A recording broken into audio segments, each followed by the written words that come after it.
And we're going to be talking today about the chairmanship role in a best performing board. So it's very, very critical that our chairman delivers, because the chairman is not pulling his weight, her weight, in such a way that we are getting the best outcome from the board. You're not going to have an effective board. So in my view, 50% of what makes an effective board is the chairman and the chairmanship that is occurring. So it's really, really important that this is a role that is taken very, very seriously in a board environment. There are 5 key leadership activities that are critical to a chairman. Things that I want to just mention here quickly are chairing the actual meetings. If you're not going to chair the meeting well, we're not going to have a successful outcome either. Mentoring and challenging the CEO, I'm going to talk about that as well, because if that relationship doesn't work, it's the most critical relationship in the organization. Things will go equally wrong. Leading the board itself and leading the team and how that is performed. Setting the moral compass for the organization and engaging the relevant stakeholders. So those are things we're going to race through today in as high speed as we possibly can. And if you think of a chairman and you think of it in relationship to an orchestra, so you think of the chairman is the one who's standing, different position to the rest, standing out on their own in inverted commas, pulling the rest of the team together on a continual basis, pulling in the music. So in other words, a bit like a leader. And if you think of it, the conductor doesn't have a musical instrument in their hand. They either have their fingers or they have a baton. And that is all that they're going to have. That will allow them to control that group of people in a successful manner, such that you don't have cacophony, you have a symphony, and that's what you're looking for. This is where they have in front of them the score, the music. And with that, you can liken that to the strategy of the organization. So if you think of the strategy, you think of the score, and it is the conductor that is pulling all those people together to deliver what you're looking for. The lead violinist, if you think of it, is the CEO of the organization. This is the person that is leading the team of people in the room beyond the work of what the conductor is doing. And if you look at all the different sections, that is the different directors or director groups that you have within the organization. So I like to use this analogy because you can imagine if that conductor leapt off his podium, rushed up to the lead violinist, grabbed the violin out of their hand and said, "This is how you do it," I don't think they would be appreciated at all under any circumstances. So it's not something that we encourage chairmen to do. But chairmen, unfortunately, often do direct. They do know more than the CEO or think they know more than the CEO and can become very disruptive and directive in the way they are working with the organization, which is something we are obviously looking for chairmen not to be doing. What we want from a chair in the chairing of a meeting is to lead on the agenda. That is partly in its creation and 100% in its delivery on the day, to ensure that the meeting is held to time. And time is not the most important thing. It's holding the component parts to time within the agenda so that the agenda is delivered successfully at all its elements. Some chairmen like to judge themselves by the fact it's a 4-hour meeting and I finish in 4 hours. Did you finish all the sections competently within the 4 hours? Did everybody have fair airtime? Those are the things that we need to judge them by.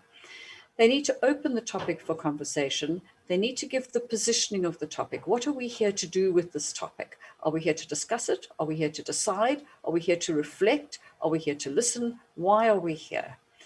The other thing that's really, really critical for a chairman is to listen.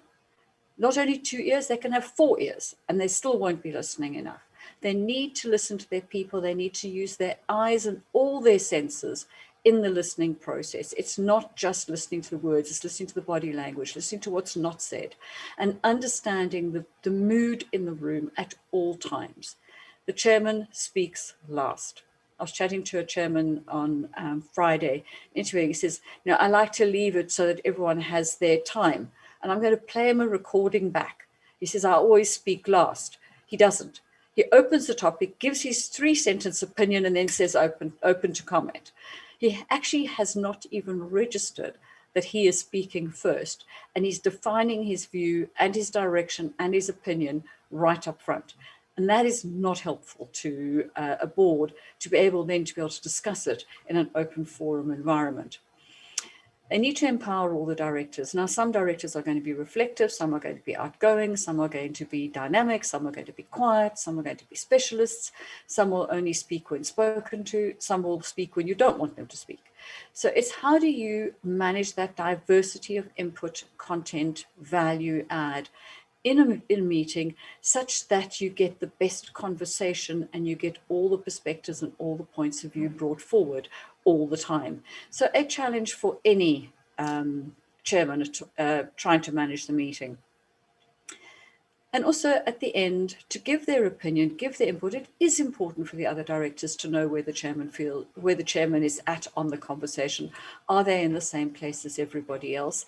Do they have a different opinion? Have they got something else to bring to the conversation that has not otherwise been discussed?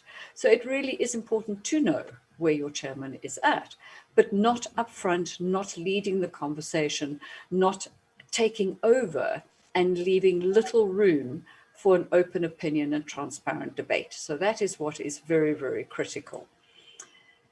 The other area we said we were going to talk about was mentoring and challenging the CEO. That is not to occur in the meeting. So we don't spend our meetings with the chairman telling the CEO what to do or asking him questions, giving any input that they have any disagreement or non-commonality on any topic. That is not what you're wanting to see of a chairman-CEO relationship. They want to be looking as a united pair as we see these two lionesses at the moment. You want to see them together, cooperating, working as a team. Outside is a different story. In an outside environment, the CEO should be mentoring, challenging, pushing the CEO to their limits, pushing the business to excel. Talking to a Remco executive today, remuneration, head of HR, HRD today, and they were talking about the challenge they have in an organization of getting the it's almost like the grit in the oyster is actually to getting the best out of their team. They've got the challenge where they have a lot of holding company directors on the board, and those holding company directors are holding back the non-executive directors who want this company to fly, who are experts in a Western world environment. And they are having this constant challenge between cultures and expectations of roles between the non-executives and the non-independent non-execs. So these sort of challenges are quite real, and the chairman needs to balance that and get the best out of the organization. So we see some CEOs and chairmen that will talk to each other every day, once a week, once a month, once a quarter. It has to work for what is right for the organization and where the organization is in its life cycle. And also depends on what you're trying to achieve. Is it a COVID year? Is it a normal year? Are we going through massive growth? Are we going through structural challenges? Are we going through transformation? Or is it business as usual? In which case there'll be a different degree of engagement. But the critical thing is that this is a critical friendship relationship. They're not big buddies. They don't have barbecues together every day. They are there to challenge each other and work together in a constructive manner. One of the things they need to be cautious of in this relationship is the chairman must not be controlled by the CEO, and I've seen this happen, and you equally do not want the CEO to control the chairman to control the CEO. I've equally seen that, or to deliver any undue influence on any of the parties. So it is a role of leadership, not a role of control or directiveness in any way. The leading the board, we looked at the different groups, like the orchestra. We have got the wind and we've got the strings and everything. Here we have the Neds, We have the independent NEDs and the non-independent NEDs. We've got the executives, which is typically your CEO and FD, but you might have the marketing director, you might have the IT director, you might have governance director. So I have seen various other 3, 4, and sometimes 5 executives, which is the highest I have seen. And one organization I was working with recently, and they've got 6 executives on the board. So I said, that's fine. We need a chairman and 7 independent non-executives. They had a heart attack. I said, yes, of course you're going to have a heart attack. So what are you going to change? No, we can't change anything. I said, well, then you're going to get a governance report that equals that you are not complying and you want to comply. Now, if you don't want to comply, that is different because you are not regulated to comply, but yet you're saying you want to deliver best practice. So what is the agenda you want to work to as an organization? The chairman leads the board, but equally, as a board, leads the business. So you are setting the tone from the top, which we're going to talk about in a moment. And also it needs to be fit for purpose for where the company is in its life cycle. So where you're in a startup, going through transformation, listed entity, something that is existing in its current mode, or something that is going through a major growth phase, you'll have a very different chairman relationship with the CEO and the role that the chair has to perform within that organization. We talked a moment ago about setting the moral compass. It's extremely important for the board to set the tone of the organization, set the moral compass, define where the ethics lie, define what is the way we do it here, what do we find acceptable, what is not acceptable to this board. And that can change just by changing the chairman of the organization. We've seen it in many organizations, and I know a number of you, and we've seen it happen in a number of organizations we know in common, where change in one person can change virtually everything in the organization. Now, we know a CEO can have an equal degree of influence, but it is important to understand the degree of influence that the chair brings in this tone from the top and the way they say, this is our ethical acceptances and how we are going to work. The other thing a chair needs to understand is what is on today's agenda. What is the way people are thinking today in our stakeholder groups? Our youth think differently today to the previous group of youth. Our investors of today are thinking differently to the same investors as they were 5 years ago. So what are they expecting us to discuss? What are they expecting us to share? What are they expecting to be top of our agenda? What are they expecting us to be transparent about? These are all things that are very different, and every organization has to deal with this differently depending on who those stakeholders are. We are now being regulated by codes, regulation, guidance, government, statutory, legislation, so you name it, it's all there. And all companies are impacted by many of those, not just one or two. We all have the Companies Act or the equivalent if it's a charity or similar. The other question we need to look at quite seriously is the chair a good chair, or is the person an industry expert? Is it somebody who has the moral compass? What is the focus of that chair, and why are they going to be the best chairman that this organization can have?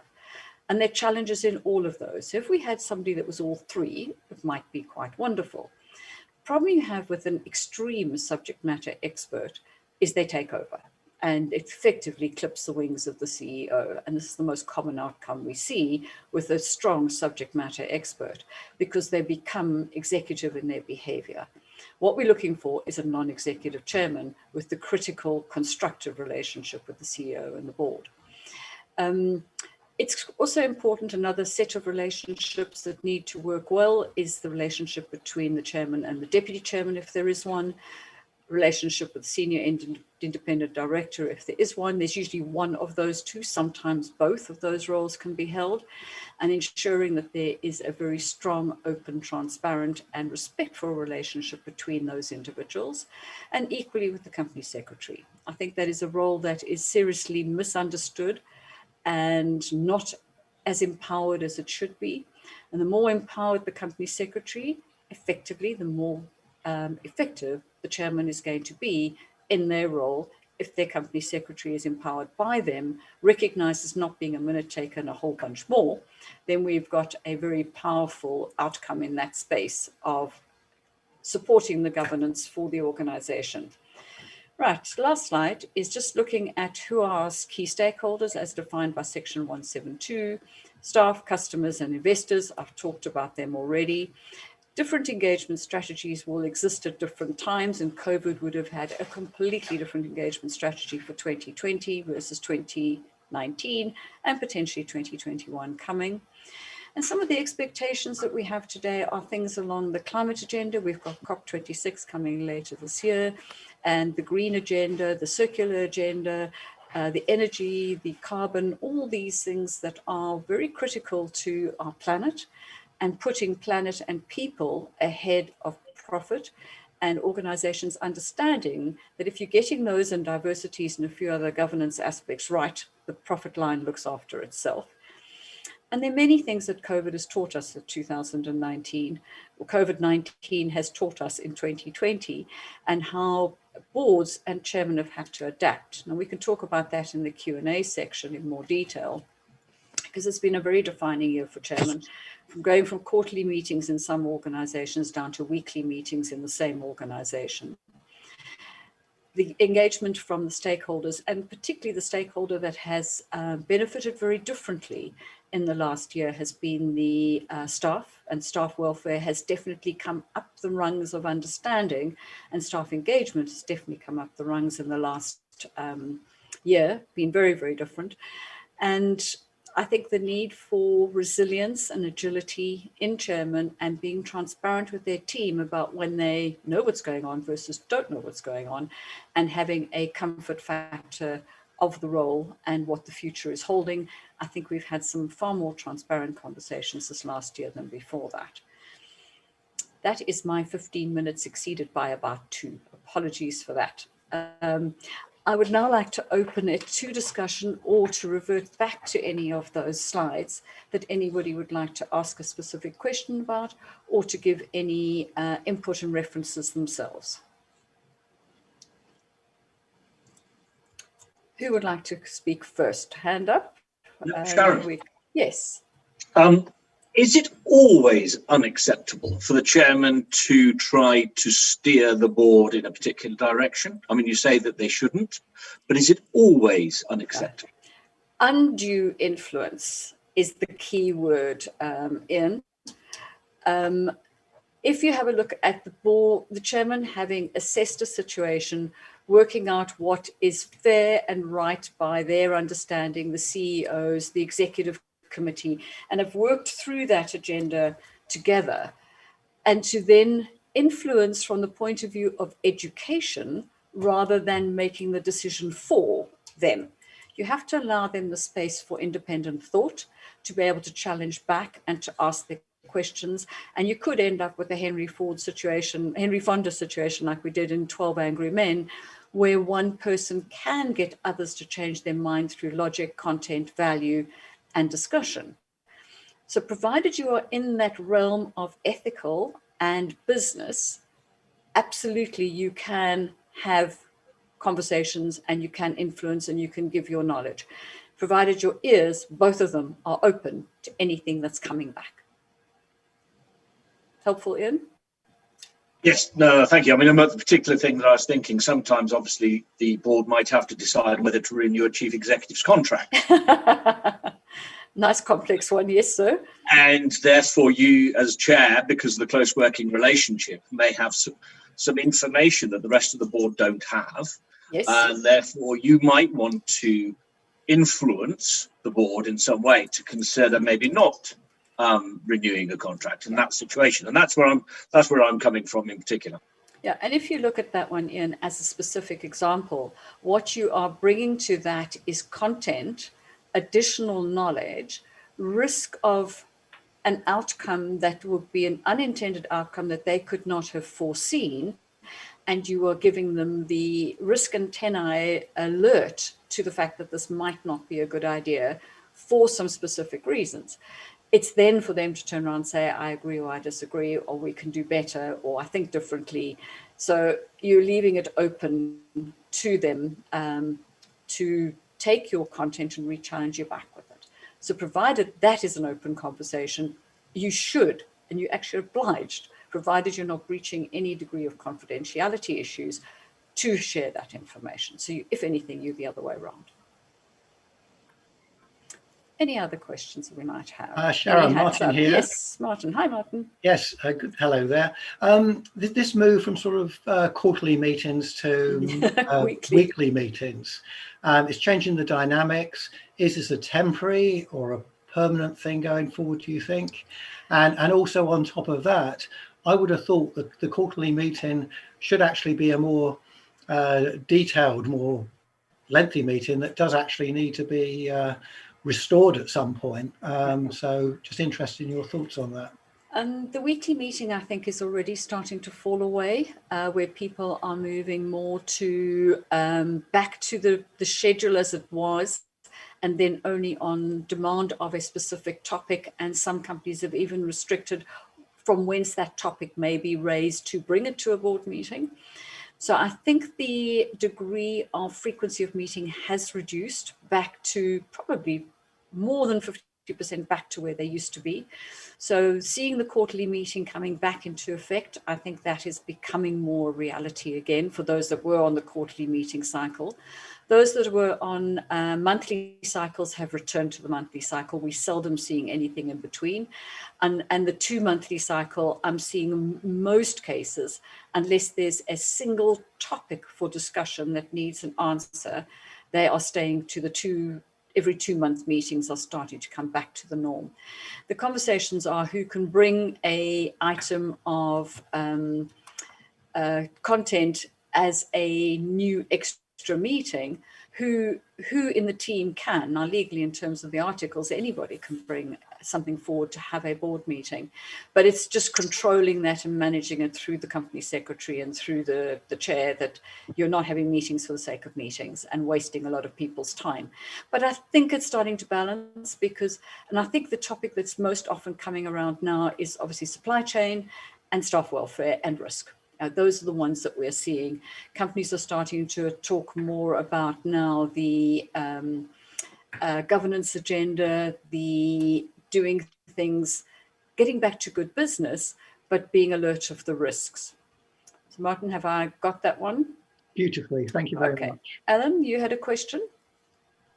Or a comment, Sharon. Yeah. I think that what I've found very helpful is for the occasional, and not on a regular basis, but to have a meeting of the independent directors where you're able to talk about things, and it's probably very often it can be the chairman or the CEO that you're talking about, that to have that. The other thing which I think is important for the chairman to make sure is that the people around the table have actually heard what other people are saying, because sometimes some people are so fixated with their own opinion that they actually just switch off once they've got ears.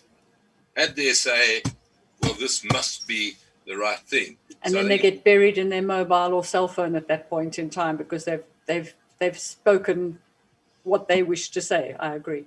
What I do, Alan, is I recommend to boards at the end of every board meeting and every committee meeting that the board turn around and say, how was that meeting? How did it feel? Was there anything we felt we didn't do well? Is there anything we did better than we've done before?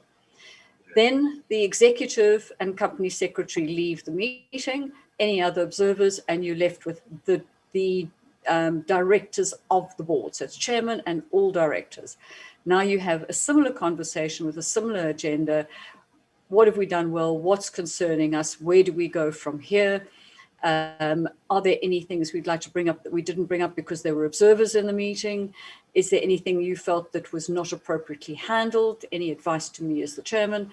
And then the executives leave, and you've then got the NEDs and the chairman, similar conversation, then the chairman leaves and you're left with just the non-executive directors. And if you do that at the end of every meeting, the total time taken is usually less than half an hour for all of that, if not less. It stops people running out the meeting 15 minutes before the time, forces people to stay, and it forces you to have an environment where there's a safe place to discuss things always. And every single month or every single meeting, that safe environment will be afforded you to have that conversation in the right environment without not knowing how to handle a hot potato. You've been given 4 different levels by which you can do that. I think the final comment I'd like to make at this moment is that I think it's also important for the chairman to make sure that you don't have a fixed agenda, and come what may, you've got to follow through on that particular way. You know, I believe that you need to make sure that the items that do need proper debate and discussion come at the beginning of the agenda, even if you only approve the minutes at the end. Yeah. Well, my view is all the governance goes to the end, and all the strategy, risk and debate and business development, forward-thinking stuff all comes first. And you spend half the meeting doing what is going to generate the growth of the company. Yeah. And the minutes, the finance report, the governance report, the policies and all that stuff, gedunte, as we would say in good South African, all stays to the end. Rob, you've got a question? Found that during this time of lockdown, that chairs and CEOs are having to adapt their leadership style. Mm-hmm. So some of your question was lost, but I think the question is, have they had to change their leadership style? I think they've had to change their style of engagement with their team hugely. They've had to engage more telephone calls, more proactively, assume people are not going to contact them as easily, and actually pick up the Zoom call and speak to the face, sort of stained glass window that we're looking at, rather than just rely only on the telephone from time to time, because you're not getting the face-to-face in the room. So, and I think it's become important for them to ask more about how is the family? How are you? Yeah, ask the genuine question about people. And it's difficult to pick up the body language nuances when you look at everybody from shoulder up. We can't see their hands. We can't see their behavior. You can't see a lot of the things that people might be doing or connecting in other ways, or distractedness. So it's meeting styles have had to change to keep everyone more engaged. So it has definitely required change. And look, I think there are some directors that have not managed it well at all. I think they've really struggled with it. But generally, I think most companies have got through this year on average way better than if we had predicted how companies were going to deliver, given what was coming that we didn't know. If we'd had to sit back and do a case study in this time last year, I think we would have assessed people would have not have coped as well as they actually have coped. My worry is the risks, the economic impact, the IT kind of risks, the welfare risks are all now going to start to manifest. And I think we could end up with a lot more things going wrong in 2021, that if we sit back now and really do some close reflection at a risk committee level in a business now, we could actually foresee some of the things that are going to go wrong come 2021. Now, unfortunately, a lot of people, I know we've got a risk specialist in with us today, but if you just look forward, how many companies are blocking and saying, we've done fine, I'm going on holiday, I don't want to know about it, I'm not discussing it. That is not really a good way to be approaching 2021, which I think is going to be fraught with the outcomes of this last year. And an expression I love to use at times like this is, we have a year ahead fraught with opportunity. Yes, it is. It's the opportunities we have as businesses, either to take market share, innovate new products, to actually do good business, but we have to be alert to the risks that are going to be sitting there waiting for us if we are not going to be mindful of them. And a lot of organizations don't have a risk committee and don't have a risk focus. So as a result, they are putting themselves at risk before they even start the year. And also taking that sort of foot off the pedal for a moment is a risk. I just believe that in these times of risk, with the issues with COVID and boards having to take a look at things in a different way and ensure there's continuity and look at the aftermath and understand how to deal with the executives who can't deal with it. The role of the non-executive directors played has played a more major role, because they have to challenge them and ensure that they're doing it the right way and being independent. And I don't think that's been acknowledged to a degree. Mm-hmm. No, I think in that respect, you are absolutely right. My view, and it wasn't covered clearly in the slides, is that a successful chairman is 50% the responsibility of all the other directors. So if all directors want to empower their chairman, it's up to them to do the other half of the equation. Chairman has to do his bit, absolutely. And if the non-executive team and the executive team do not empower that chairman to be able to do her job, for example, how are they going to do it if the environment is not an empowered environment? And that takes the entire team to work together. And in difficult times like this, the NED is there to ask the difficult question. They're there to say, I've scanned the horizon. I've seen 3 icebergs. I don't think you've seen them. You've been in the engine room. Can I help you? My telescope is stronger than your binoculars. Can we just talk about the risk? Because if you talk about it, as Elise knows, we're in a much better position if we talk about risk.